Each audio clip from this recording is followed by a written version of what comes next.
Why, when they were trying to prove who the best God was, why wasn't he building hospitals, feeding the poor, putting clothes on the naked? Why wasn't that God just doing good? My friends, what was it always? They said their God was the highest, that won the battle, won the war, killed the most of the other prophets.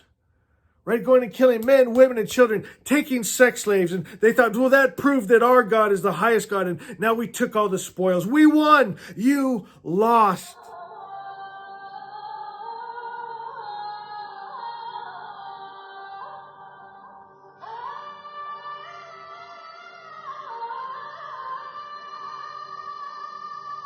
Hello, shining ones. Magus here on a beautiful evening in Asha. Thank you for spending this time with me. I love you guys so much. How grateful are you for Asha and that message of the Magi? If you are, please hit that like button, go to the comments and say, Asha is. My friends, there's power in that. When you believe and speak, Asha is. The perfect creator's perfect idea is. There's magic in that. Two things I want to talk about today. I'm so excited. First thing, I want to share a real sweet story with you. My cousin, he's worked his way up in the music business, and he is very successful. And he's worked all the greats. I mean, Prince, he's been with the Red Hot Chili Peppers forever. And he just left the Chili Peppers, and there's like a severance pay. He got $500,000 for that. And now he's working with an artist named Drake. And he said he's making money hand over fist. And he sent my dad the most beautiful, sweet message. And he was thinking, he said, thank you, Uncle Jimmy, for speaking into my life. You know, Dad fed him books when he was a young man, books of positive thinking, that you can do and be anything you want, and told him, I believe in you. And you know, that stuck with him all these years. And you know, it actually brought a tear to my dad's eye, because you'll find as you get older, what really is important. It's not an argument or a fight you won, or, you know, some of the things that really mean something to you when you're older are things of substance, like speaking into someone else's life, loving your friends and your family, being a good person, a kind person. You'll find that's what is truly important, my friends. And I just thought that was beautiful. Another thing I have to talk about, you guys know how much I love this book, Circe. So I've already read it, and I'm going through again and tabbing it. And that's what I do with books I love. I'll go through with highlighters and pen and writing in the marginalia, and just trying to get everything I can out of it. See if this doesn't resonate with you. And how we feel here is Ashavans, is Magi who worship the all good spirit, and something with those what they called gods never resonated with us because they didn't seem very good. Listen to this. This is from Circe. It says, this was how mortals found fame, I thought, through practice and diligence, tending their skills like gardens until they glowed beneath the sun. But gods are born of ichor and nectar. Their excellence is already bursting from their fingertips. So they find their fame by proving what they can mar, destroying cities, starting wars, breeding plagues and monsters, all that smoke and savor rising so delicately from our altars, it leaves only ash behind. My friends, it makes me think about how Zarathustra talked about how holy man is.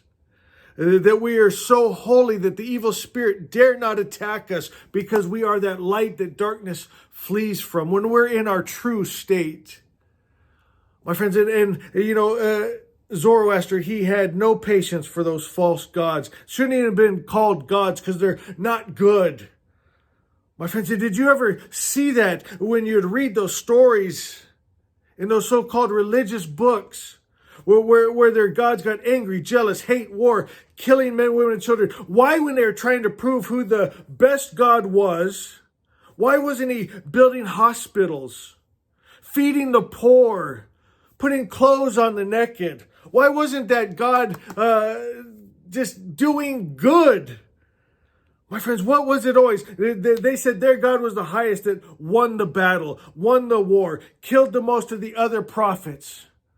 Right? Going and killing men, women, and children, taking sex slaves. And they thought, well, that proved that our God is the highest God. And now we took all the spoils. We won. You lost.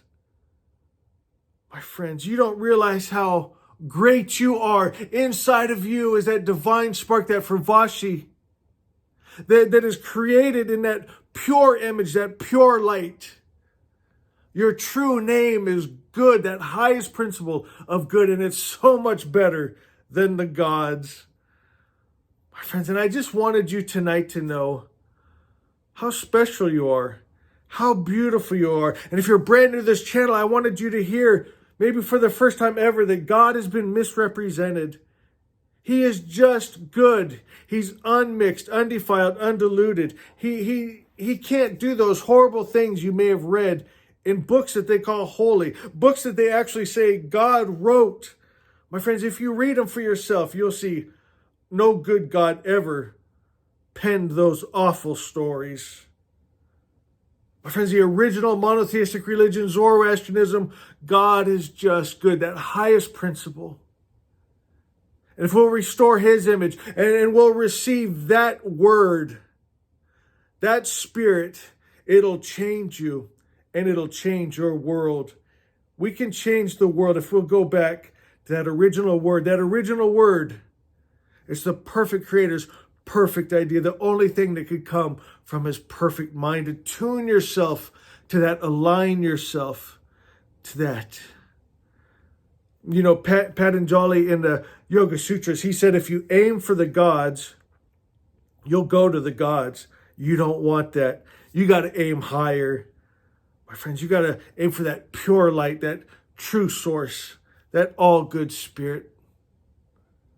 My friends, and you'll recognize it because it'll resonate with what's in your heart, because you come from that good spirit. You're made of that good spirit, and you shall return to that all good spirit. Asha is, say it again, Magi. Asha is, feel it, savor the words, taste it. My friends, Asha is, and there's a safety in that frequency, in that sound, in that Asha. Asha is. I love, love, love you.